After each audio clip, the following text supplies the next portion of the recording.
Hey there, everybody. Coach Aaron here. I have a really important insight on the major difference between people who are successful losing weight and getting healthy and working out consistently over time compared to those who are not successful. There is actually an expression that the master has failed more times than the beginner has even tried. And that's actually one of the things I was thinking about it. And I realized that the major thing is not whether or not you stumble. Everybody is going to stumble. The difference is whether or not you get back up and try again. I know for myself, actually, early on, I was 17 years old. My goal was to build a lot of muscle, and it actually took me several years to finally get to the weight that I wanted to be. I literally started off 117 pounds. Currently, I weigh 165, and I made little bits of progress along the way, but I also had a lot of setbacks along the way. The difference was that I never quit. I may have had periods where I was pursuing less vigorously, but I never quit. I never stopped. I always try to figure out, okay, what am I going to do next? What else can I try differently? And got back on the horse and kept going.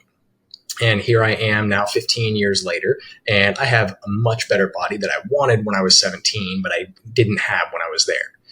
The major insight came from thinking about what's been dubbed the Seinfeld Method in habit change.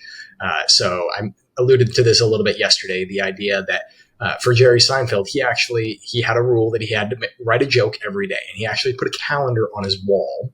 And every day, it was a month view calendar, every day that he wrote a joke, he would just put a big X in the calendar on that day. And his rule was he could never have two blank days in a row, what that means is that he would have blank days.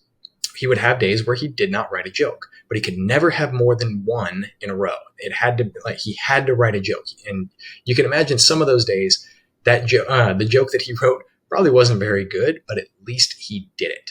And that's, I think, a really important key is that he would start again. He never stopped starting again. And that's the most important thing for a lot of people. Many of us have actually trained ourselves to quit.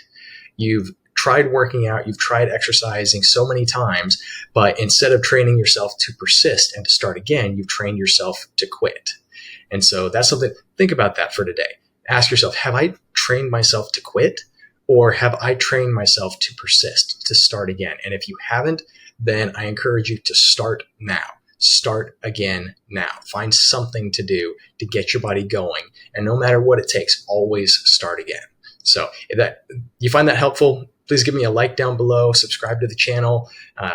If this you think would benefit somebody else, please feel free to share it with them. And also don't forget, check out the video, the next video here on 3 ways to be more successful with at-home workouts. All right. I'll catch you tomorrow.